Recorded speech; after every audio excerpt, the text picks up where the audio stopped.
exactly. So That the ain't cool bad. thing is, and that's why we targeted the CMHC is because it's such a significant lift that we want to take almost all of it out so we can redo this again once we Hmm. proved concept.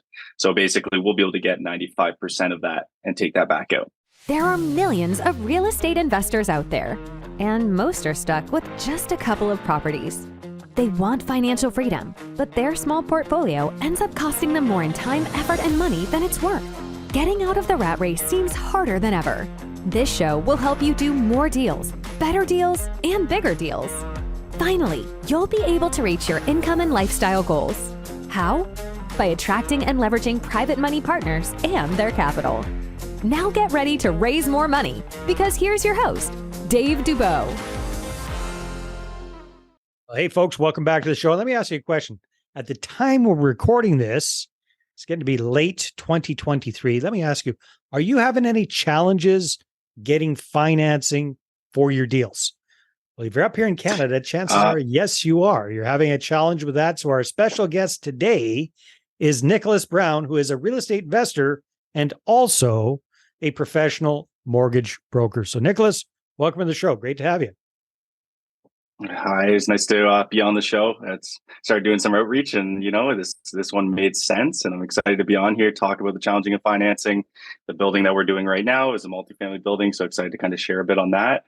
And yeah, Sure. just wanted to be able to jump on here and share some tips and tricks from my side. Obviously, I see a lot from the residential side all the way to multifamily, so hopefully I can lend some tips on that and see if I can provide some value. I'm sure you will. So first things first, you started out investing in real estate. Now you're an investor and a mortgage broker. So how did that all happen?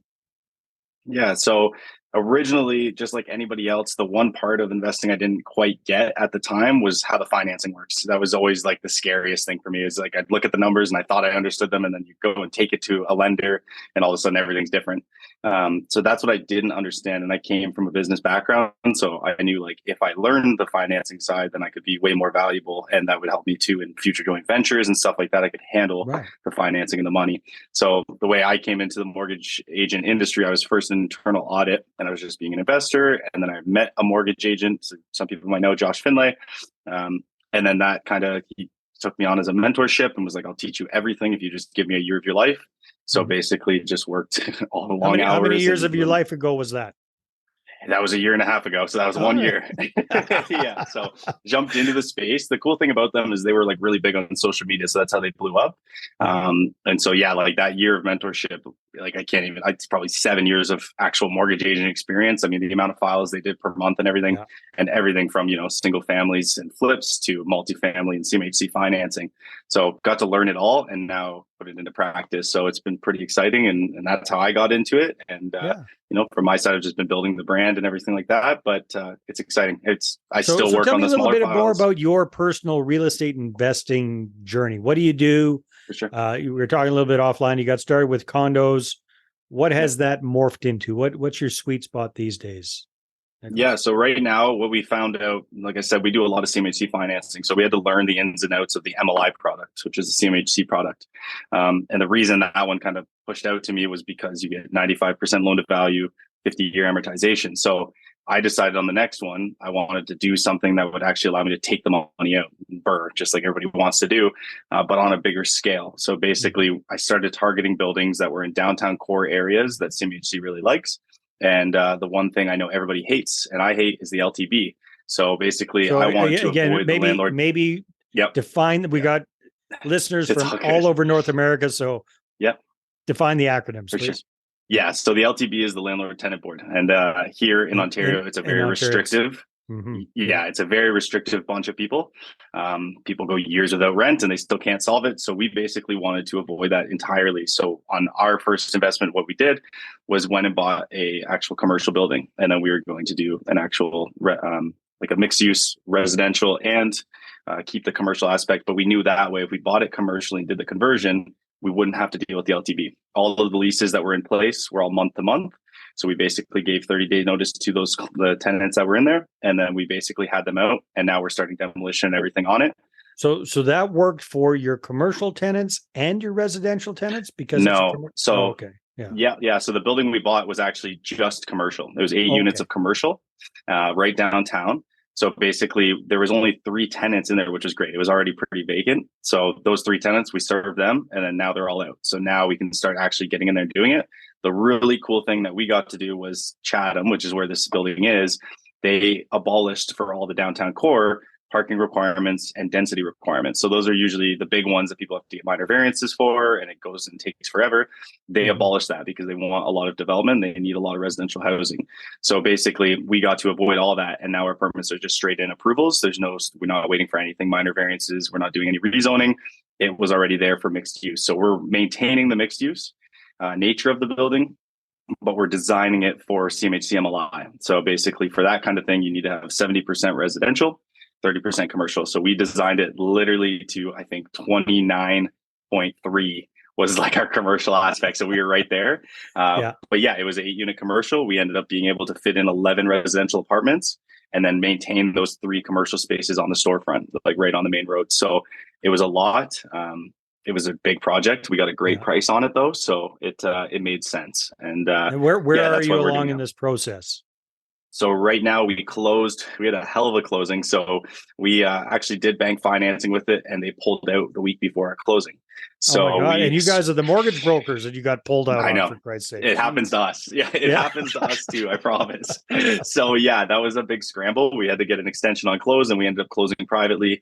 But it worked out great because the way we closed it, they allowed us to have 100% financing. We utilized some collateral from a JV, and we got 100% financing. So we purchased for 700. Our renovation is 1.2 million, and they're covering the whole cost. So we got a 1.8, 1.9 million dollar mortgage on it. So you closed when? We're September the 14th was about right now. July 25th, I think, something around there. So since then, we basically What have you done since? And since then, we had to wait that 30 days. So we had to get those tenants out. So we waited that 30 days. We had, obviously, when it comes to these kind of bigger renovations, we have our designers and everything, HVAC, electrical, mechanical. So they're still working. We're almost done, targeting end of September to have all those and then apply. But we had to give time for everybody to get out. So what we did, so we're not wasting time waiting on the project, we actually went ahead and started demolition. So we have about 5 of the 8 already demoed. That way, as soon as we're ready to go, we can get the framers in there and we're not waiting for the permits. So we did it that way. It made the most sense. It sucks because we have to provide all that capital up front. We don't have access to our capital within the mortgage yet. But as soon as we get the permits, that opens up the draw amount, and then we can start going right away. So it worked out pretty cool. So far, so good. Still waiting. So what are you anticipating with this project, time-wise, to get it all completed and ready for rent? So basically, we're hoping, now that we've been pushed back basically a month because of that closing, initially it was going to be about 9 months.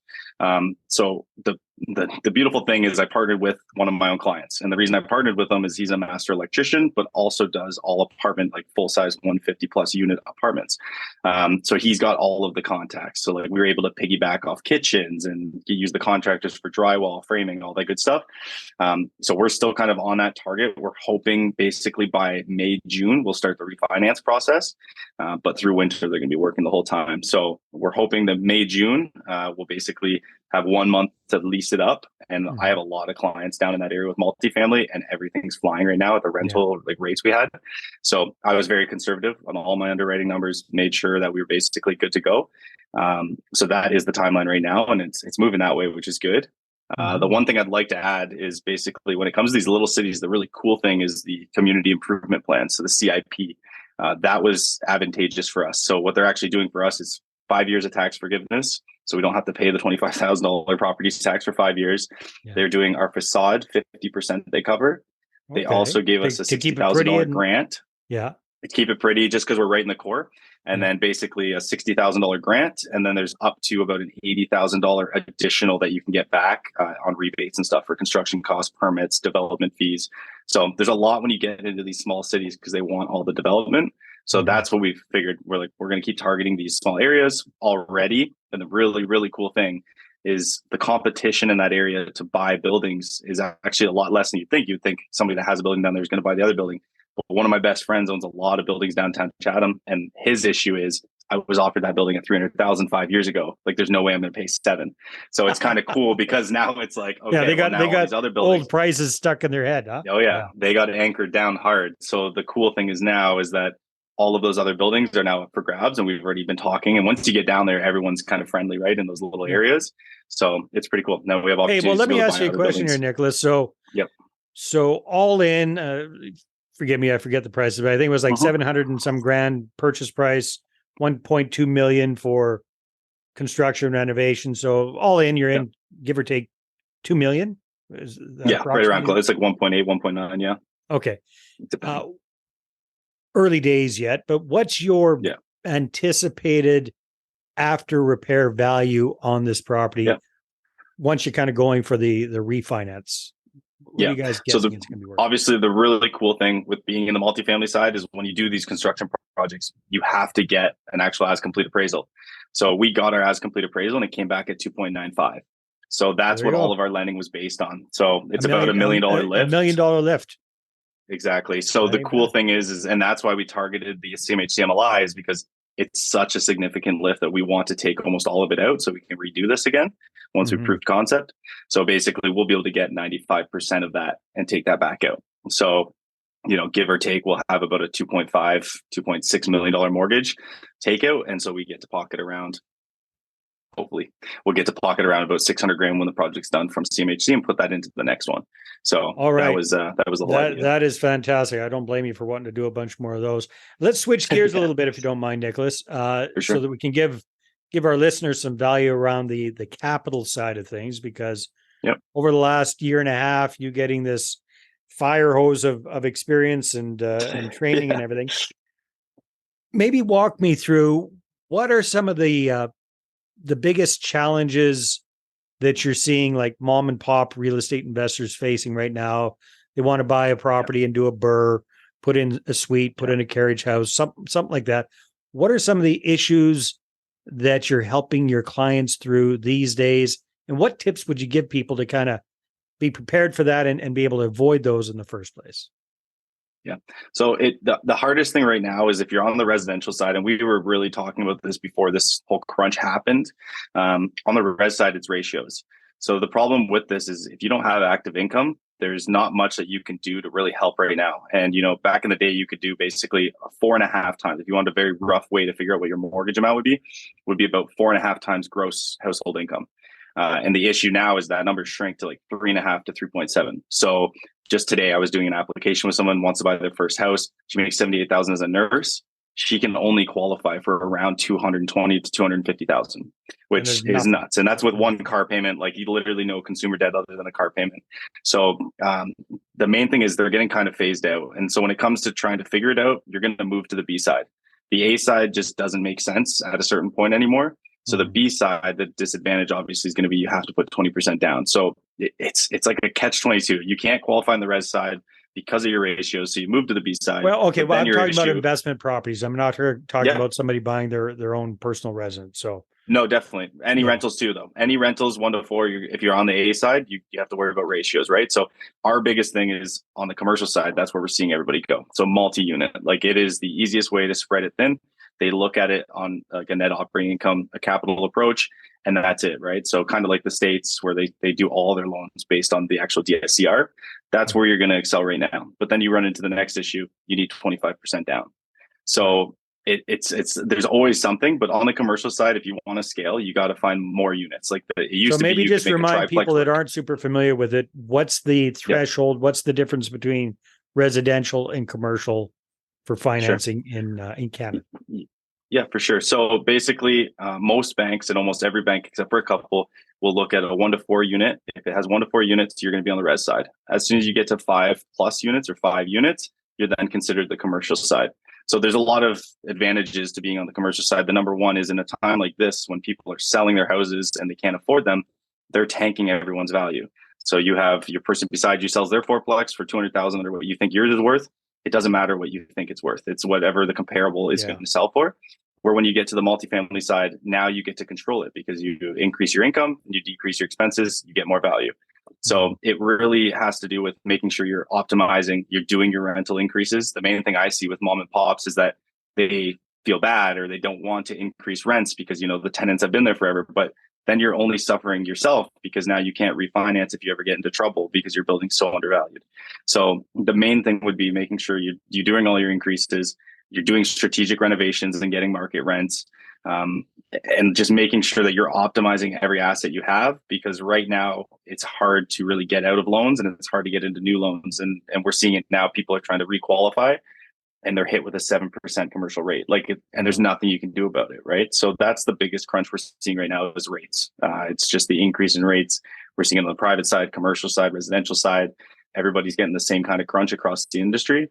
But I would say gone are the days of triplexes and even sometimes quads, actually like quadplexes, actually qualifying for debt. So now it's, you need a 5 unit, a 6 unit, a 7 unit, and it helps. Or and you need some partners on board who do qualify. 100%. Hey, And well, that's let me ask you this. Topic. What's that? I said that's a whole nother topic. You want to get to JVs and all that creative? Well, I do a little bit. So you're talking about Yeah. people moving over to commercial. Now the challenge is coming up with 25% down. So maybe compare and contrast how lenders and banks are looking at where you're coming up with the 20%, 25% down. Well, let's focus on the commercial side first. So Commercial side. how could we, as mom and pop real estate investors, partner up with somebody, do a joint venture where we bring the deal to the table, we bring the team to the table, and we bring on the joint venture partner largely to bring on the capital and perhaps help qualify for financing? How do you see that working these days? For sure. So you still kind of run into the same issue where if someone's not on title for the property, they have to be on title if you want to bring cash, right?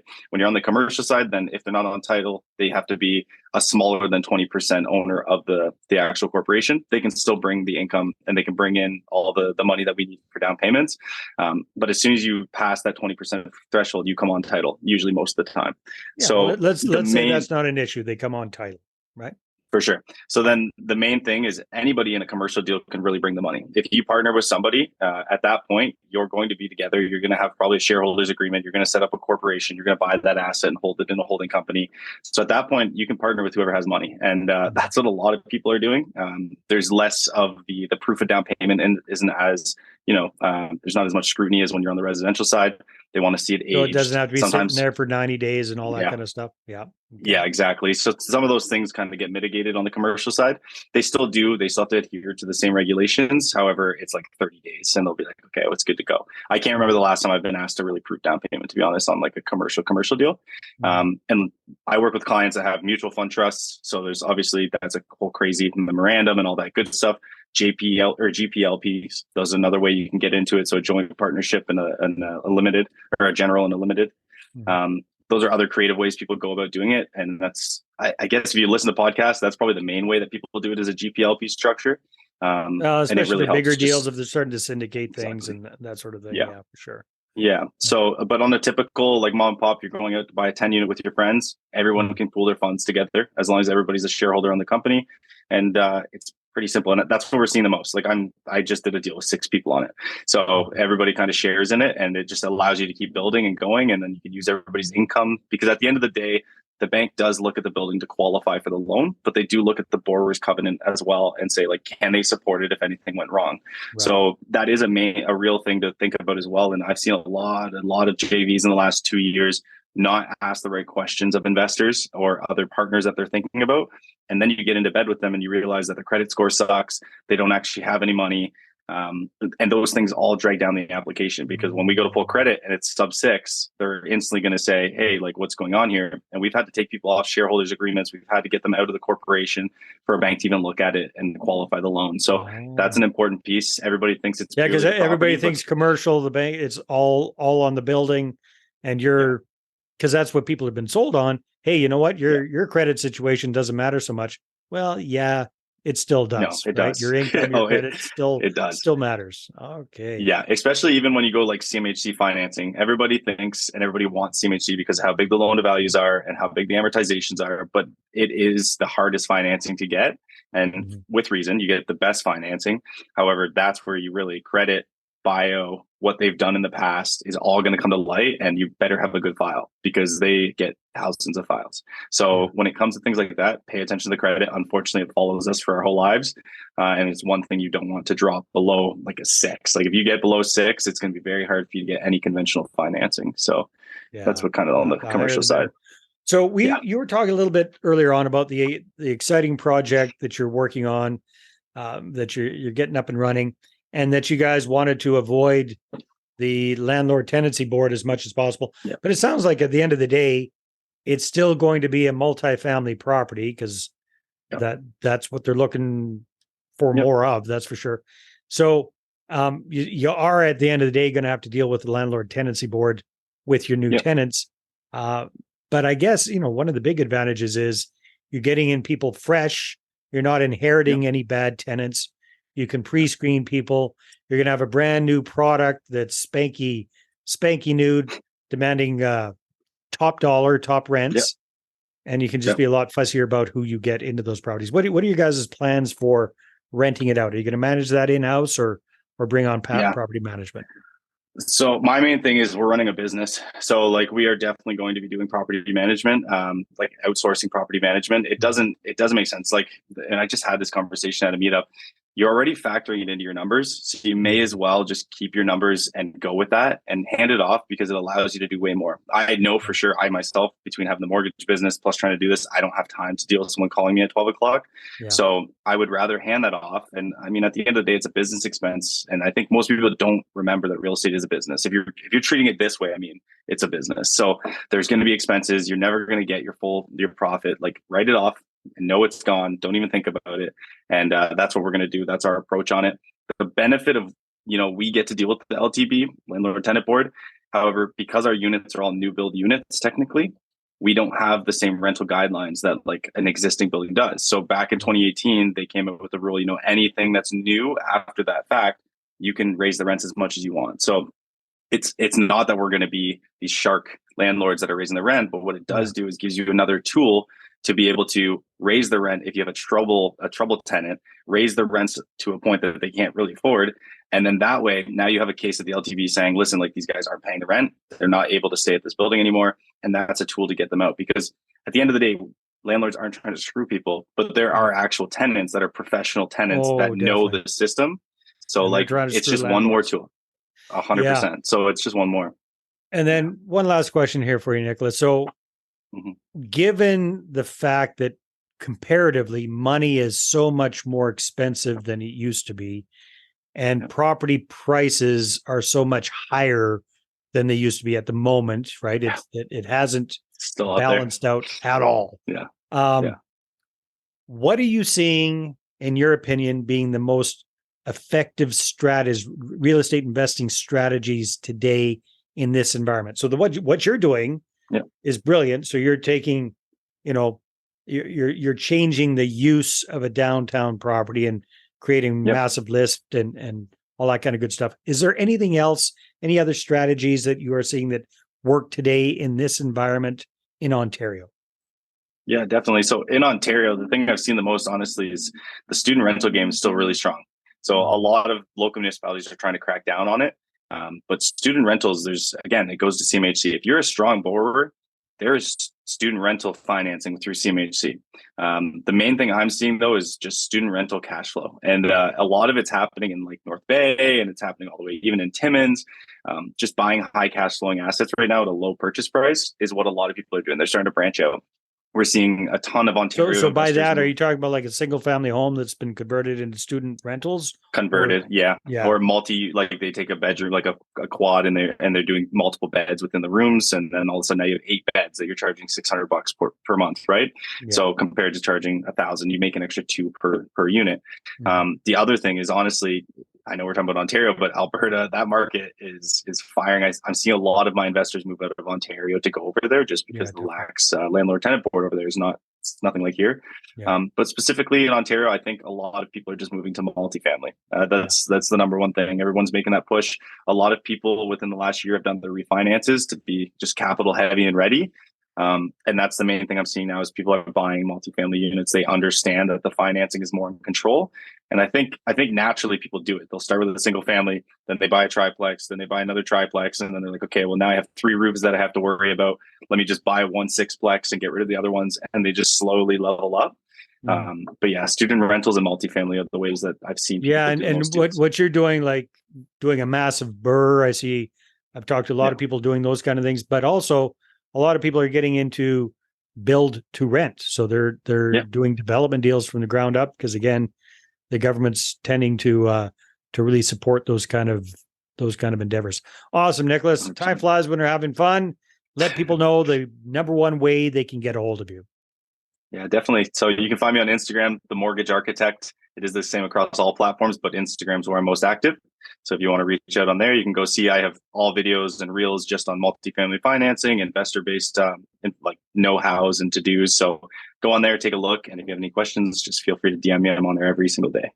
Awesome. Fantastic. Well, thanks for sharing your experience. It's been great. No, of course. Thanks for having me, Dave. All right, everybody, take care, and we'll talk to you on the next episode. This episode is brought to you by MoneyPartnerFormula.com. Our Money Partner Formula service allows you to raise all the private capital you need to do all the deals you want while we handle the hard stuff. We offer reliable and affordable done-for-you marketing services that get you investor meetings booked without all the work. So go ahead and check out the website right now, and then feel free to schedule a call with me, and let's take your portfolio to the next level. Again, that's moneypartnerformula.com. Watch investor meetings pop up in your calendar. We handle the rest.